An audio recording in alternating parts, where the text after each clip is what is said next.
ॐ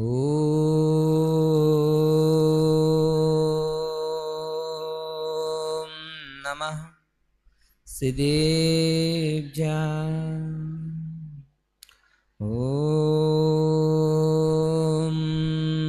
नमः सिद्धेभ्यः। ॐ नमः सिद्धेभ्यः। नमो अरिहन्ताणं नमो सिद्धाणं नमो आर्याणं नमो वज्रायाणं नमो लोये सौवसाहुणं वन्दितु सौवसिद्धे ध्रुवमचलमणोहवं गदिं पते वोच्छामि समयपाहुड मिणमो सुध केवली भणिदम।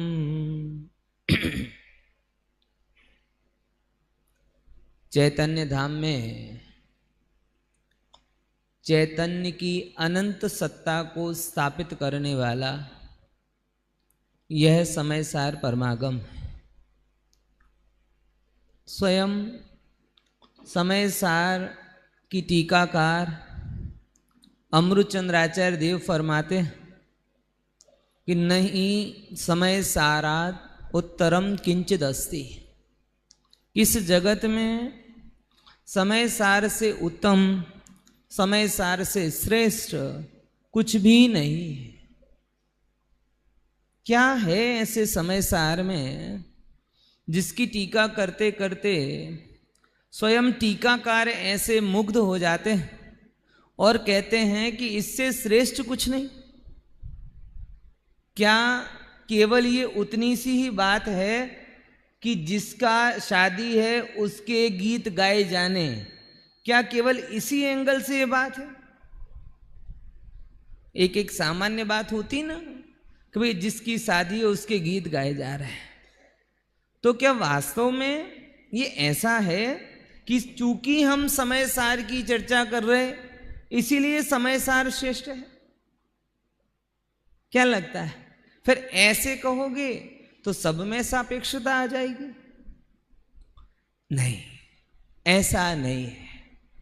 हम जितने भी 40-50 मिनट मिलेंगे उनमें इस बात का विचार करने की कोशिश करेंगे कि आचार्य ऐसा क्यों कहते हैं। तो सबसे पहले तो किसी भी जीव को समझने के लिए एक हमें ख्याल में आना चाहिए कि समयसार में क्या है, क्यों श्रेष्ठ है और किस कारण से ये सारी की सारी बातें आई। सब प्रबुद्ध हैं, इतनी गर्मी के बीच में भी टिके हुए हैं, इसीलिए पुरुषार्थी भी हैं ये मानकर चलता। और इस सभा को देखकर तो मुझे चंद्रगुप्त के सपने याद आते हैं। चंद्रगुप्त के सपने में क्या लिखा था कि सरोवर बीच से खाली होगा, कोने कोने में भरा रहेगा। समझ में आया? तो यहां पे बिल्कुल घटित हो रहा है वो। उन्होंने भारत देश के नक्शे को देखकर कहा था कि मध्य देश में धर्म का लोप होगा और दक्षिण देश में धर्म का प्रादुर्भाव होगा। यहां गर्मी की भीषणता और जंघा बल की कमजोरी से घटित बात हो रही है। लेकिन कोशिश करते हैं अपन इस बात को, सब पुरुषार्थी हैं, भव्य हैं, आत्मार्थी हैं, तो इसको थोड़ा समझें कि समयसार में ऐसा क्या है। तो सबसे पहले एक बात समझते कि समयसार का मूल प्रतिपाद्य क्या है। छठी आचार्य कुंद देव ने पूरे अनुसंधान में बहुत अच्छे से बात कही और फिर छठी गाथा में कह दिया एक ज्ञायक भाव। छठी गाथा में वो बात आ गई, पूरा क्रम आप जोड़ लें। पहले में मंगलाचरण किया, दूसरे में स्वसमय पर समय की बात आई, तीसरे में एकत्व तो सबसे सुंदर बोला, चौथे में बोला कि भई ये तुम्हें पसंद क्यों नहीं आता क्योंकि उसकी कथा तुम्हें पता, और पांचवी में प्रतिज्ञा की कि भई हम उस आत्मा को बताएंगे, वार्निंग भी दे दी कि चूक जाओ तो छल ग्रहण मत करना। और इतनी जल्दी थी कि छठी गाथा में ही समयसार का मूल प्रतिपाद्य एक ज्ञायक भाव स्थापित कर दिया। कि समय सार और कुछ नहीं है, ये एक ज्ञायक भाव की चर्चा, एक ज्ञायक भाव की अनुभूति को ही समय सार कहते हैं। यानी जो हम कह रहे कि समय सार की महानता क्यों है, क्योंकि ये सर्वश्रेष्ठ वस्तु का सर्वश्रेष्ठ प्रतिपादक ग्रंथ है। इस जगत में आत्मा से बेहतर कुछ नहीं, और उस आत्मा की सर्वोत्कृष्ट अभिव्यक्ति समय सार के अलावा अन्यत्र कहीं हुई। चलो इसको और एक कसौटी से कसते हैं कि भाई ये सारा जगत जो है, ये ज्ञायक भाव बोला, दुखी किससे? आप किसी व्यक्ति से पूछोगे तो वो कहेगा कि साहब जीव पाप से दुखी है और पुण्य करके सुखी हो जाएगा। सरल भाषा में यही व्यवहार होता ना। आज आप देखो या हम सब विचार करें कि जब भी हमें बाहर कोई मिलता है, भैया कैसे दुखी, पूछो नहीं। अब हम तो अहमदाबाद के होस्ट बन गए, तो सब लोग तो ऐसे कहते भाई तुम्हारे अहमदाबाद में ऐसी गर्मी पड़ती। अब मैंने गर्मी मेरे से पूछ के तो पड़ती नहीं, हम क्या करें? है? किससे दुखी हम? गर्मी से दुखी हैं। किससे दुखी हैं हम? निर्धनता से दुखी हैं। किससे दुखी हैं हम? रोग से दुखी हैं। सरल भाषा में कहें तो हमारे दुख का कारण हमें पाप का उदय लगता है, और जब हमने अपने दुख का कारण पाप का उदय समझ लिया तो दुख का निवारण पुण्य का उदय हो जाएगा। आई कि नहीं बात समझ में? जब जब हमें अपने दुख का कारण पाप का उदय लगेगा तो दुख के निवारण का कारण डिफॉल्ट पुण्य का उदय हो जाएगा। तो ऐसे में समय सार जो तीन लोक की सर्वोच्च विभूति को प्रदर्शित करता है, तर्क के साथ कहता है कि हे भव्य समझ, दुख का कारण पाप भाव नहीं है, अज्ञान भाव है, और सुख का कारण पुण्य भाव नहीं, ज्ञान भाव है। अनादि की भ्रांति ही ये है कि पाप को दुख का कारण माना और दुख को दूर करने के हेतु से पुण्य में लिया। अब एक बार बैठ के निर्णय कर, ओ हो, इस जगत के दुख का मूल कारण अज्ञान भाव है, और उस दुख के अभाव का मूल कारण ज्ञान भाव है। उस ज्ञान भाव का परिचय छठी गाथा के ज्ञायक भाव के रूप में कहा, और कहा कि हे जीव, अब विचार कर कि ये जो एक ज्ञायक त्रिकाली ध्रुव अंदर में विराजमान वो मैं हूं, इसके आगे इन पाप पुण्य की विसात क्या है? विचार तो कर जरा। पुण्य के उदय में जाके कहीं पे भी जाएगा मारा मारा फिरेगा। ये पुण्य के उदय में ऐसा नहीं कि शांति मिल जाए, और पाप के उदय में ऐसा नहीं कि अशांति मिल जाए। पाप के उदय वाले नरक की भीषण वेदना में हो, यहां चैतन्य धाम की गर्मी, अगर गर्मी लग रही है तो विचार कर प्रभु पहले से 5 नरकों में क्या है? कितने मल्टीप्लाई करेंगे हम उसमें कि उस नरक के ताप को हम समझ सकें। जरा सी अनुकूलता अच्छी लगने लगी तो इससे कई गुना अनुकूलता स्वर्गों में भोग कर आ चुके। इसीलिए अब पुण्य पाप की बात खत्म हो गई। बात केवल 2 हो जाएंगी कि एक अज्ञान है जो संसार को बढ़ा रहा है, और एक ज्ञान है जिसके बल से संसार चूर चूर होकर बिखर जाता है, घुटने टेक देता है ज्ञान के आगे। हमें संयोग बदलने की जरूरत नहीं है, हमें परिस्थितियां बदलने की जरूरत नहीं है, हमें किसी भी प्रकार के बदलाव की जरूरत नहीं है। हमें केवल दृष्टि बदलनी है, और जो दृष्टि रागादि को पर को अपना मानती है, उस दृष्टि को कहना है कि दृष्टि अनादिकाल से आज तक परद्रव्यों को अपना मानने की भूल की है। एक बार कुंदकुंदाचार्य देव की बात पर भरोसा करके इस एक ज्ञायक भाव को अपना मान लो। इसलिए यहां बिल्कुल मामला क्लियर हुआ। एक तरफ अज्ञान भाव, एक तरफ ज्ञान भाव। सोच रहा था कौन सा विषय लिया जाए, तो एक साथ ये दोनों चीजें आ जाएं, इसके लिए मेरे दिमाग में 58वें नंबर का कलश आया कि वहां 58वें नंबर के कलश में यह बताया गया कि अज्ञान भाव से क्या होता, और 59 नंबर के कलश में क्या बताया कि ज्ञान भाव से क्या होता है। हम धीरे धीरे इस चीज को समझेंगे। बराबर, चर्चा तो बहुत है, थोड़े इन दो कलशों को एक बार अपन पढ़ें तो आनंद ज्यादा आएगा। देखो भैया पीछे दिख रहा है, 58 नंबर का कलश एक बार पढ़ते हैं कि हमें संयोग परिस्थिति से बदलने से कुछ नहीं होगा, अज्ञान भाव को बदल, अज्ञानता से क्या क्या होता है वो यहां बताते हैं। देखो पढ़ो जरा। अज्ञानान्मगतृष्णिकां जलधियां धावन्ति पातुं मृगा। अज्ञान, आप बोलते जाओ तो हमें लग रहा है कि पीछे चल रहा है। हाँ, भुजगा ध्यासेन रज्जौ जनः अज्ञानाच्च विकल्प चक्र करणात् वातोतरंगाब्धिवत्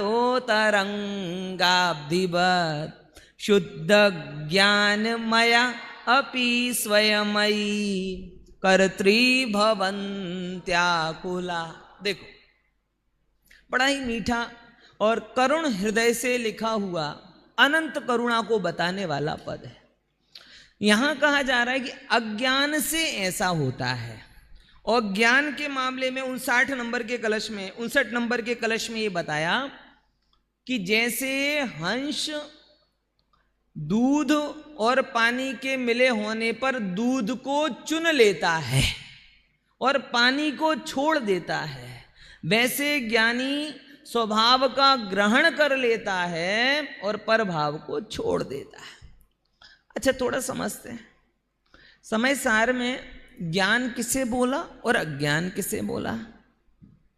ज्ञान होने मात्र को ज्ञान बोला क्या? ऐसे तो सब ज्ञानी हैं। केवल ज्ञान होने को ज्ञान बोला क्या? बोले ऐसे तो सिर्फ केवली ज्ञानी है। पढ़े लिखे होने को ज्ञानी बोला क्या? बोले इससे तो अनपढ़ गवार अज्ञानी हो जाएगा और एजुकेटेड व्यक्ति ज्ञानी हो जाएगा। समय सार में ज्ञान ज्ञान की अधिकता और अल्पता का परिचायक नहीं है। समय सार में ज्ञान ज्ञान की पूर्णता का भी परिचायक नहीं है। समय सार में ज्ञान लौकिक डिग्री का परिचायक नहीं है। समय सार में ज्ञान जानने का भी परिचायक नहीं है। समय सार में ज्ञान मतलब जानने वाले को अपने मानने का नाम है,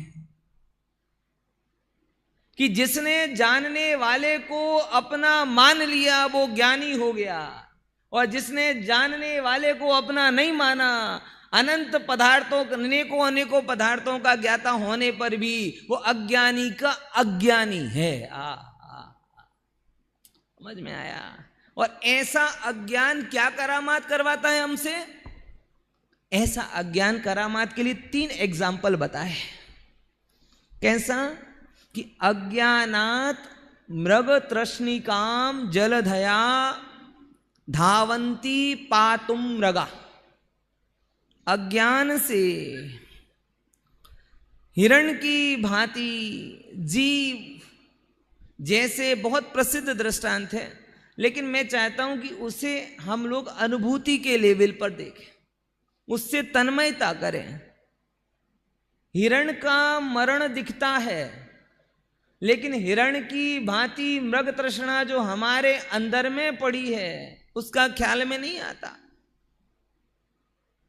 है।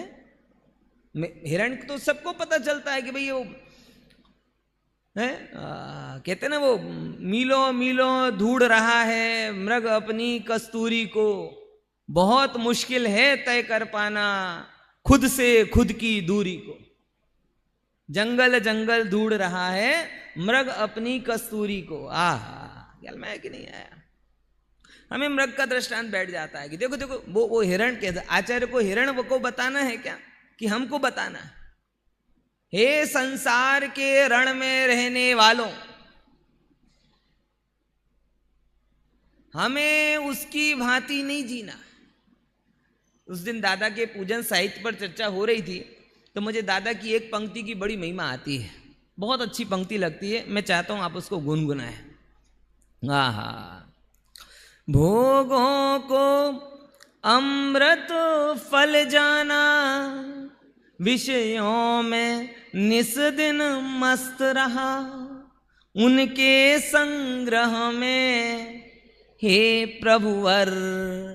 इसे अंडरलाइन में पढ़ना, मैं व्यस्त त्रस्त अभ्यस्त रहा। अभी यहाँ पे प्रशिक्षण शिविर का माहौल है।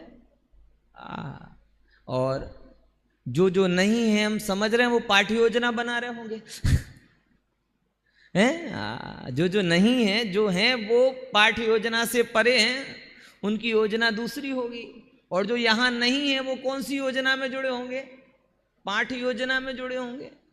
ये एक एक बच्चे से पूछो, बहुत हेक्टिक शेड्यूल हो जाता है, बहुत हेक्टिक शेड्यूल हो जाता है, बहुत हेक्टिक शेड्यूल हो जाता है। ओहो, घर में तो जैसे भोग भूमि ही है, कोई हेक्टिक होता ही नहीं है। भोगों के नाम पर जरा सा क्या कहते हैं, दिन भर पूरा जीवन लगा देते हैं तो अधिक नहीं लगता। और स्वाध्याय के नाम पर पाठ्य योजना, लाइफ प्लानिंग, इसके नाम पर जीवन लगा दिया। एक एक दिन एक एक टूर की प्लानिंग करने के नाम पे मीलों मीलों कई कई दिनों तक लगे रहते हैं। और एक ये जो स्वरूप के आयोजना के लिए योजना की जाती है वो भारी लगता है। अभी देखना 18 दिन के बाद सब लोग थाक उतारेंगे। अब 2-4 दिन तक तो प्रवचन में ही नहीं जाएंगे, बहुत हो गया, थक गए, ओवरडोज। कभी कषायों का ओवरडोज नहीं हुआ? जीवन में कौन फ्री बैठा है? लेकिन अज्ञान से उस हिरणमय की भांति जैसे जंगल जंगल वो भटक रहा, ऐसे हम भी भटकते भटकते व्यस्त हैं, त्रस्त हैं और अभ्यस्त हैं। एक दिन भी वो हेक्टिकनेस चलती है। स्वाध्याय के नाम का टाइट शेड्यूल भारी लगता है बोलो, ये दृष्टिकोण की बात नहीं तो और क्या है कि 2 घंटे का पिक्चर छोटी लगती है और 2 घंटे का प्रवचन बड़ा लगता है। 2 घंटे की पिक्चर हो वो छोटी लगती है और 2 घंटे का प्रवचन है वो बड़ा लगता है। 10वीं की पढ़ाई के लिए, 12वीं की पढ़ाई के लिए वर्षों लगाए वो कम लगता है, और आत्म के आराधना के लिए थोड़ा समय बिताओ तो ज्यादा लगता है। अज्ञानता नहीं तो और क्या है? यही अज्ञानता कंटिन्यूअस बढ़ती जाती है। समय सार कहता है भाई भाग भाग कर क्या होगा, है बड़ी गति है लेकिन दिशा क्या है? अज्ञानता में गति हो सकती है लेकिन दिशा नहीं, और दिशाहीन गति कैसी होगी? हमेशा ध्यान रखो, ओहो दिशा क्या कहते हैं, गति से बहुत जरूरी। अल्प सही दिशा में थोड़े भी चलोगे तो महान फल मिलेगा, और गलत दिशा में पूरी जिंदगी दौड़ धूप करते रहोगे तो भूल भुलैया की भांति थे वहीं के वहीं। तो मेरा यही निवेदन है, हम 12 भावना में इस पंक्ति को बार बार पढ़ते हैं, लेकिन इसे बार बार पढ़ने से उबन नहीं होनी चाहिए, ये बार बार पढ़ने से जीवंत तो होनी चाहिए। एक तरफ ज्ञायक भाव इतना महिमाशाली लगे कि ज्ञायक भाव के बिना कुछ भी जीवन नहीं है, और जब ज्ञान इतना महिमाशाली लगेगा तब जाके अज्ञान की दशा। देखो ज्ञान को तो स्थापित करता ही है, लेकिन ज्ञान अज्ञान को भी बताता है।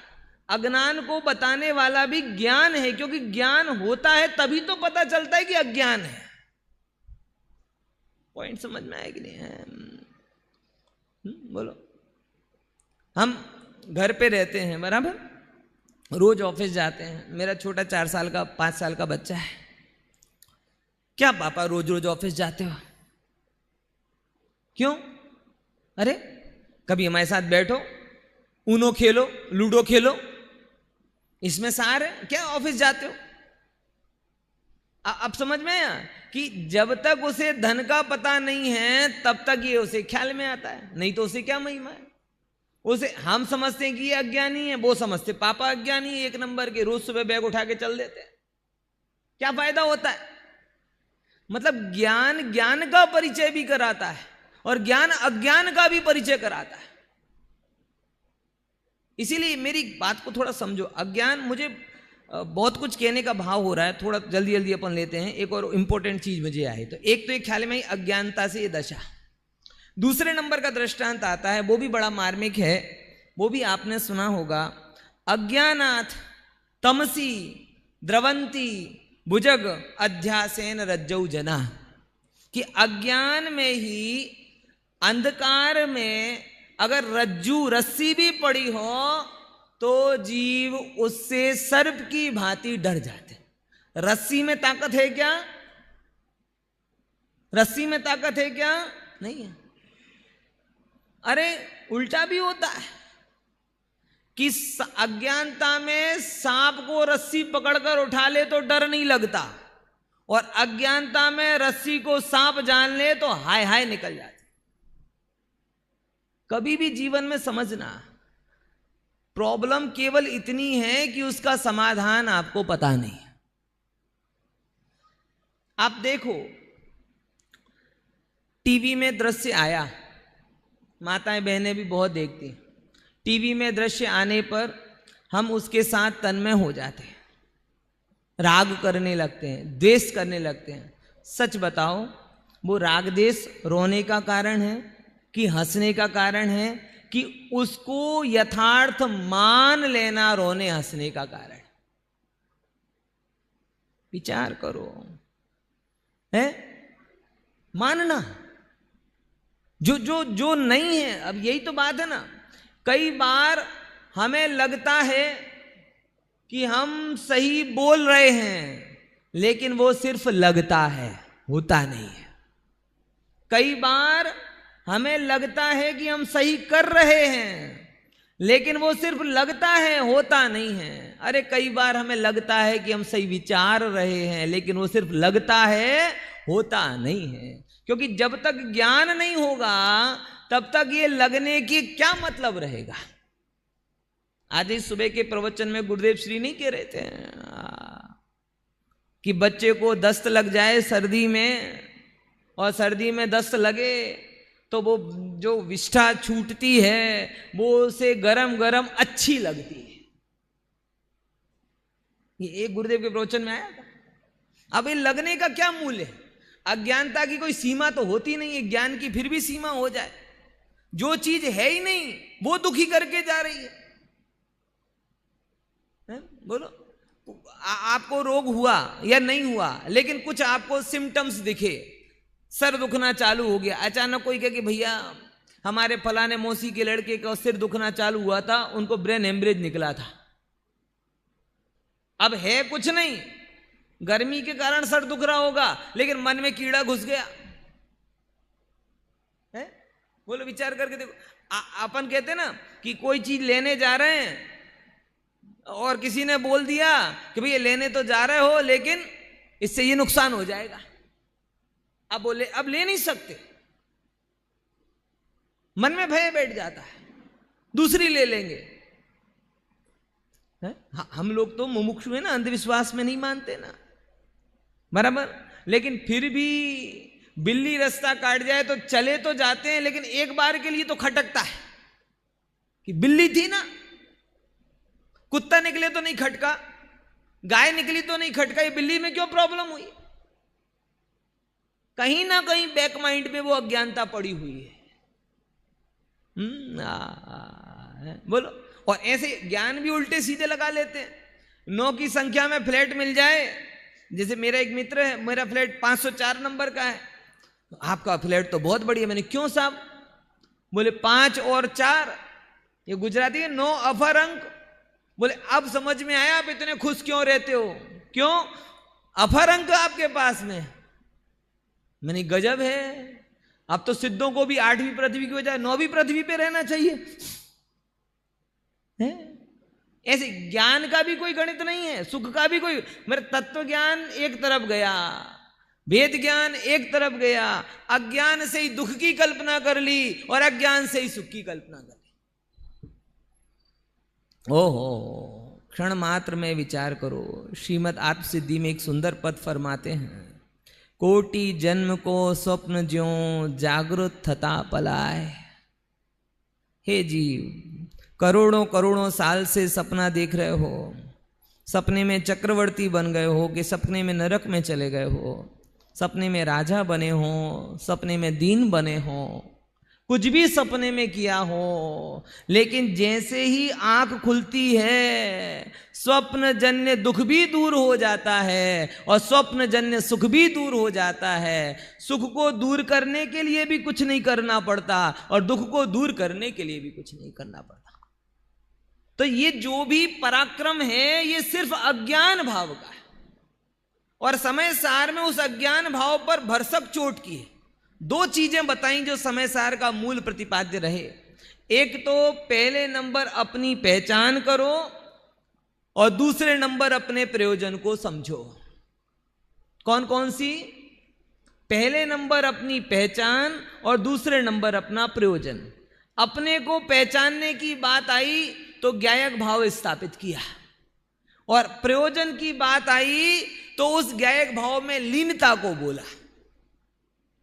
और दुख की जब दुख की बात कही तो ये कहा कि ज्ञायक भाव को नहीं पहचानते हो पर में लीन होते हो, इसके कारण दुख होता है। ख्याल में आया कि नहीं आया है? तो सुख का कारण क्या रहा और दुख का कारण क्या रहा? सुख के लिए पहले नंबर प्रयोजन नक्की किया गया। न कि गुरुदेव ने क्या सुंदर बात कही, हूं परमात्मा छू, हूं पूर्ण छू, हूं शुद्ध छू, हूं बुद्ध छू। पूज्य पुजारी का भेद नहीं, मुनि गृहस्थ श्रावक का भेद नहीं, स्त्री पुरुष का भेद नहीं, बाल युवा का भेद नहीं। ओ हो, एक धारा एक धारा एक धारा, नायक नायक, ज्ञानमयी ज्ञानमयी। क्यों? क्योंकि जैसे ही ज्ञान से हट जाओगे अपने को पहचान नहीं पाओगे और अपने को पहचाना नहीं तो फिर कैसे दुख दूर करोगे? अपने को पहचानने जिसे कहे ना, ओहो, आत्मा की अज्ञानता जन्य दुख आत्मा को जानने से ही मिटेगा। आत्मा से दूर होने का दुख आत्मा में आने से मिटेगा। पर को अपना मानने से उत्पन्न दुख अपनी लीनता से मिटेगा, अन्य से कैसे मिटेगा? बाकी तो सब अज्ञान है। जैसे यहां पे दूसरा दृष्टांत बोला कि अज्ञानता में मान लिया कि भाई ये सांप था और वहां पे रज्जू थी, था कुछ नहीं और इतना ज्यादा हो गया। रिपोर्ट कराने पहुंच गए, भय के कारण रिपोर्ट कराने पहुंचे, लेकिन भारतीय कल्चर में रिपोर्ट के बाद बड़ा अलग रिलैक्स होता है। विदेशों में कहीं रिपोर्ट में कुछ ना आए, ओ थैंक गॉड कुछ नहीं आ गया, और इंडिया में रिपोर्ट में कुछ नहीं आया तो पैसा पड़ी गया है। क्यों? अज्ञानता से दुख हुआ, ज्ञान से निर्भर हो जाना चाहिए था, लेकिन यहां दूसरा दुख चालू हो जाता था। कौन सा? कि कुछ आया नहीं और पैसा चला गया। गुजराती में कहवाय ना, पैसा पड़ी गया। बोलो समझो जरा बात को भाई, मैं समझो कुछ था नहीं। एक चीज निर्णय करो, मैं ज्ञायक भाव अनादि से अपने में हूं, मेरे रोम रोम में आनंद भरा है, मेरे रोम रोम में सुख भरा है, मेरा रोम रोम अबद्ध अस्पष्ट है, किसी से छुआ नहीं, किसी रूप हुआ नहीं, कोई मेरे पास आता नहीं, कोई मेरे पास जाता नहीं, ऐसा निर्णय करने वाला ओ हो चैतन्य कोहिनूर मैं हूं, जो खान में पड़ा रहे तो भी उतना कीमती है जितना आज विक्टोरिया के मुकुट पे कीमती है। उसकी कीमत कोई मुकुट में लगने से नहीं हुई और खान में पड़े रहने से कम नहीं हुई। अपने को करोड़ों कोहिनूर से भी कीमती समझो। ये क्या है? जरा सी पर से अच्छा कपड़ा बढ़िया हो गया, अच्छा रूप में बढ़िया हो गया, अच्छी गाड़ी में, अपने को क्यों दीनहीन देखना? ये अज्ञान है, ये अज्ञान है। और ये वही अज्ञान है जो अंधकार में भी रस्सी पैर पे नीचे आ जाए तो ऐसे ही दुखी करता है जैसे कि शेष नाग आ गया हो। कुछ नहीं था है? बोलो, ये माताएं बहनें छिपकली कॉकरोच से डरती हैं, कभी कभी भाई भी डरते हैं। बताओ किसको निगल लिया उसने? कॉकरोच के कारण डर है कि कहीं ना कहीं अपने को भूलने के कारण डर है? घर में कॉकरोच आ जाए तो पड़ोसी को पता चल जाता है। कॉकरोच की ताकत है क्या इतनी दुखी करने की? है? पता नहीं कौन से जन्म का बैर रखा है। इस घर में कॉकरोच आए और उस घर वाले को पता चल वो चीख पड़ जाए। कॉकरोच में तो इतनी ताकत नहीं है, लेकिन अज्ञान में ताकत है। अरे कॉकरोच ना भी हो और वहम आ जाए कि कुछ है, तो भूतिया डर से भी भूतिया बंगला बन जाता है। कोई है, बस इसके डर से बंगला खाली हो जाता है। सब जितने भी दुख का कारण है, उसके मूल में क्या आया? अज्ञान। ये दृष्टांत है, 2 दृष्टांत हो गए बराबर। बहुत चर्चा आपने की, 2 हो गए ना यहाँ पे, और साथ में बहुत सारे। तो अज्ञान से जीव क्या करता है? हिरण की भांति पानी पीने के लिए दौड़ता है। अज्ञान से जीव अंधकार में रज्जू यानी क्या कहते हैं, रस्सी के ऊपर पैर पड़ने पर भी ऐसा भयभीत हो जाता है कि जैसे मानो सर्प आ गया हो। तीसरा और दिया कि अज्ञान के ही कारण, देखो अज्ञान के ही कारण जीव कैसा हो रहा है? विकल्प चक्र करणात वातो तरंगाब्दिवत। एक थोड़ा कठिन शब्द है, इसके हिंदी में कहेंगे विकल्प चक्र। देखो इसमें नीचे आ रहा है क्या? नीचे करो, उसको बता देते हैं। आहा, विकल्पों के समूह को करने से आकुलित होता हुआ अपने आप ही पर का कर्ता बनता है। यानी होश में तो हम ये ध्यान रखते हैं कि हम सीढ़ी भी ना भूलें, और अज्ञानता में स्वयं अपने आप को विकल्प रूपी चक्रवात में डाल देते हैं। आपको पता है चक्रवात और पवन के बीच का अंतर क्या होता है? सर्कुलेट अवस्था पवन की वो कहलाती है चक्रवात, और एक दिशा में जाने वाली दशा वो कहलाती है पवन। याद करो, जब ऐसे जहाज नहीं बनते थे तब जहाज पाल वाले जहाज बनते थे। सड़ गुजराती में कहवाय, सड़ना जहाज बनता था, और वो पवन जो उस पाल वाले जहाज पर पड़ती थी तो उस पवन की दिशा के कारण वो जहाज पार लग जाता था। अब वही पवन अगर चक्रवात के रूप में आए तो क्या हो रहा है कि वो जहाज को गर्त में लेकर जाते हैं।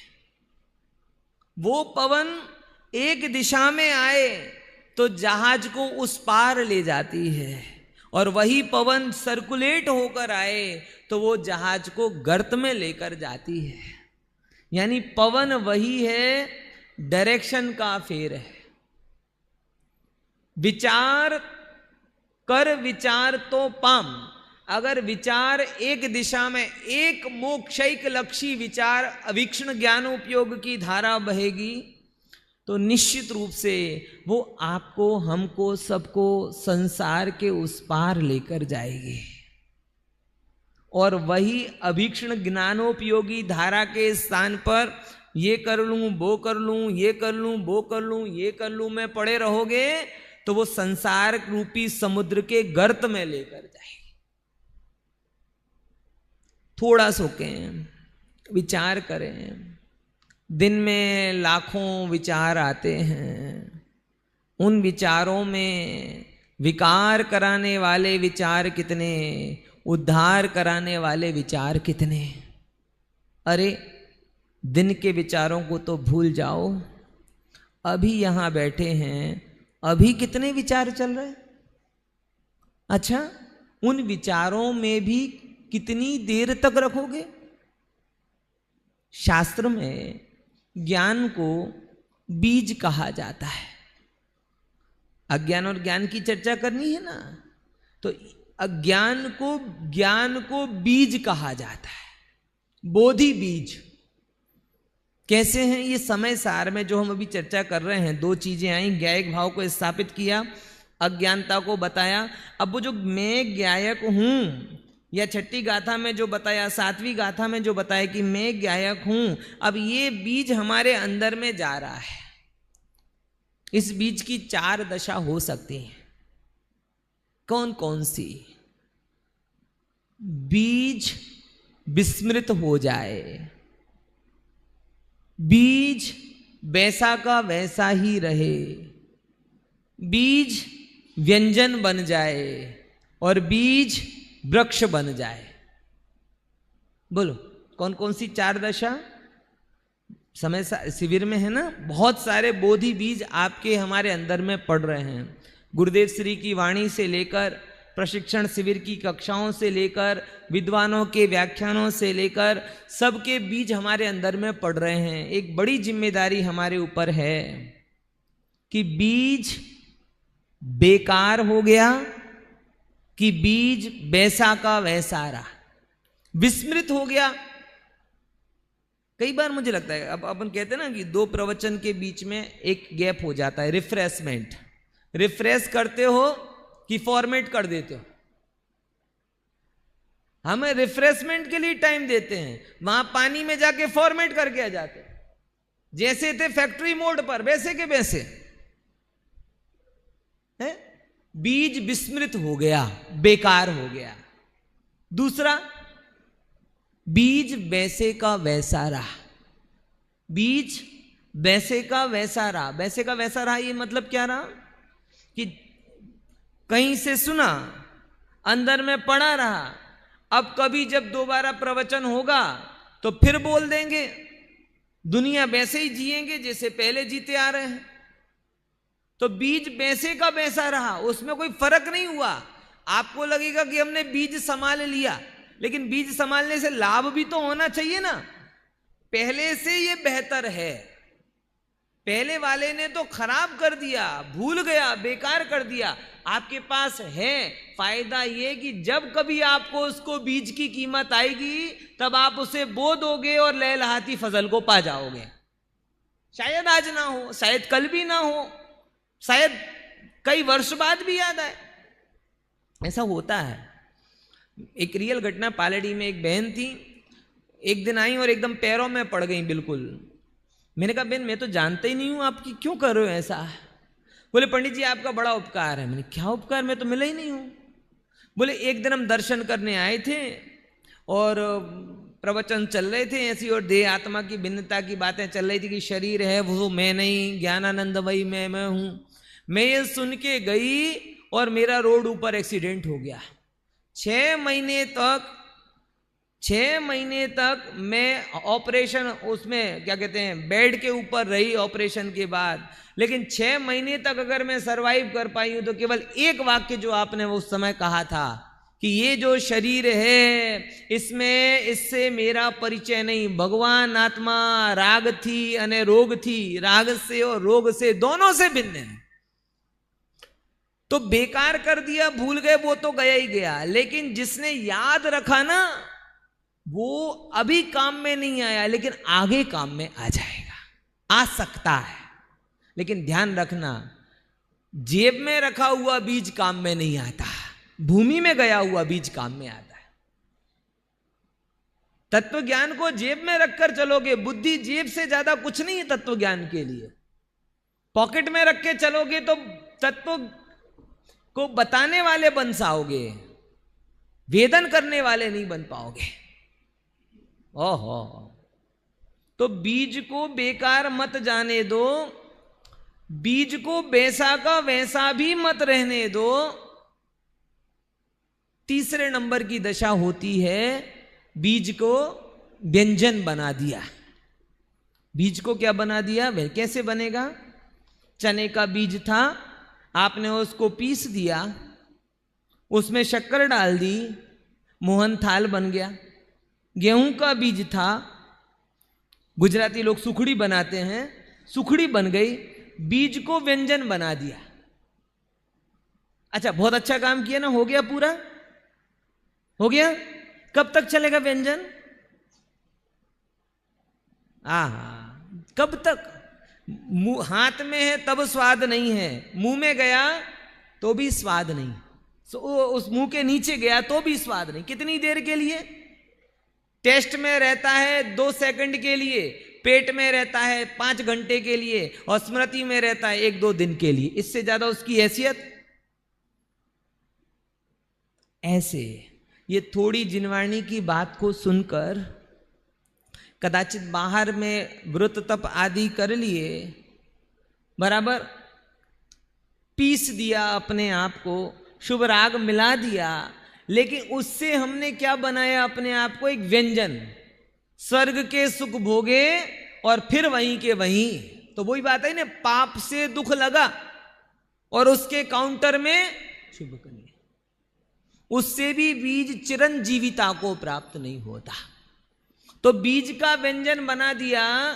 ये 2 के अलावा 3 ये लोग अच्छे कहें, कुछ तो उपयोग किया ना, कुछ तो उपयोग किया ना। जैसे होता है कि भैया कम से कम मंदिर तो आया ना, इतनी देर परिणाम तो अच्छे रहे ना, 2 घंटे तो बढ़िया रहा ना।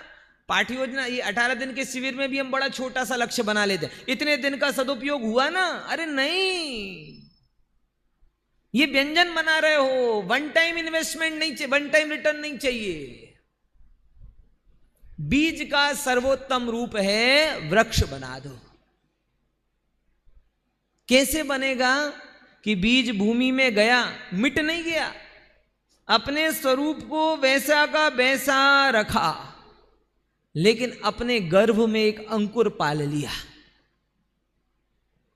बीज ने अपने स्वरूप को मिटने नहीं दिया, धरती से पोषण तत्व लिए, एक अंकुर अपने अंदर में पाल लिया। और वो तब तक नहीं मिटा जब तक वो अंकुर के अंदर तना नहीं आया, फल नहीं आए, पत्तियां नहीं आई, और उसके जैसे दूसरे अनेकों बीज नहीं आए। ऐसे ये जो बोधि बीज शिक्षण शिविर के माध्यम से आपके अंदर में जा रहे, इनको केवल टाइम यूज हो गया ऐसा कहकर मत गिनना।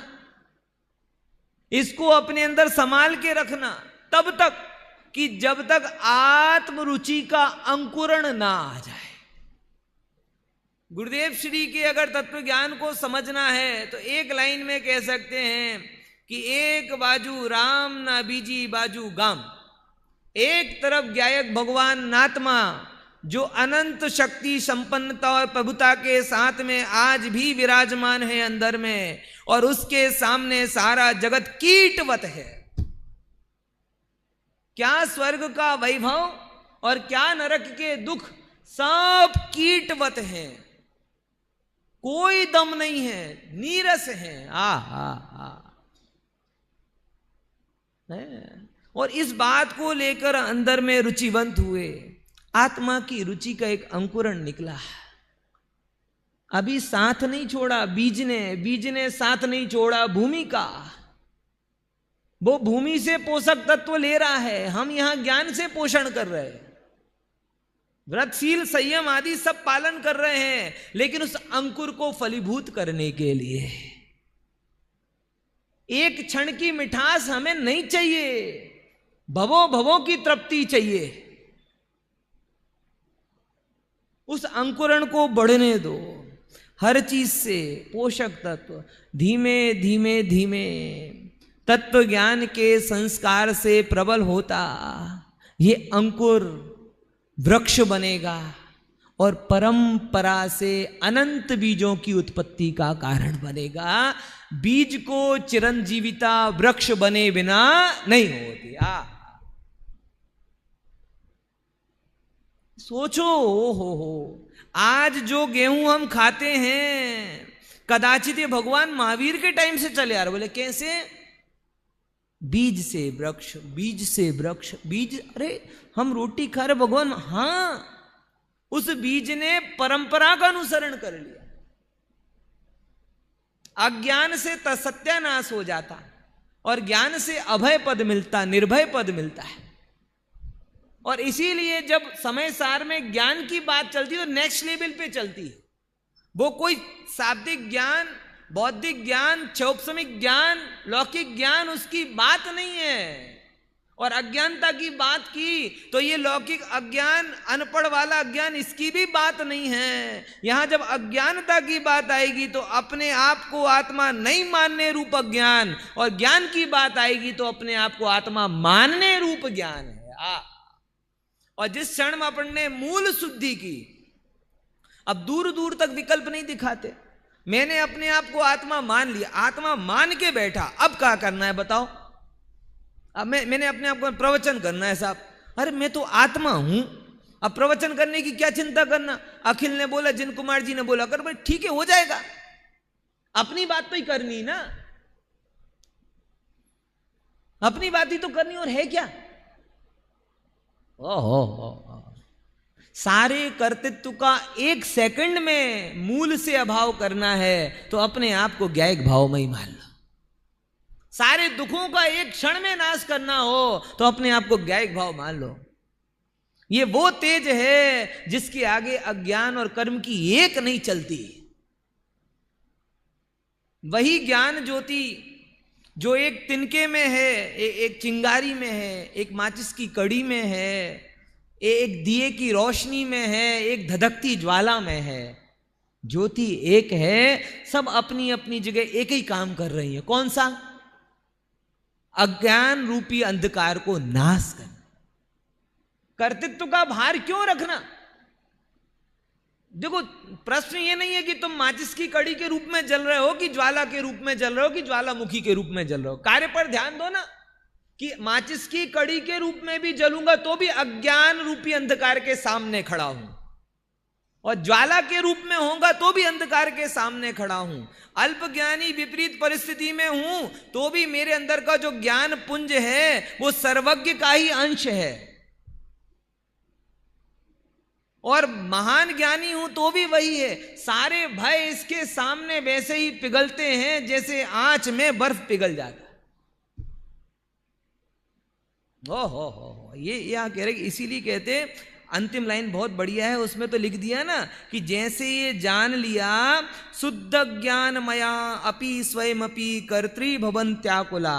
आहा, कि ये जीव शुद्ध ज्ञान में होने पर भी निरंतर मात्र और मात्र कर्ता बनने की आकुलता में दुखी होता रहता है।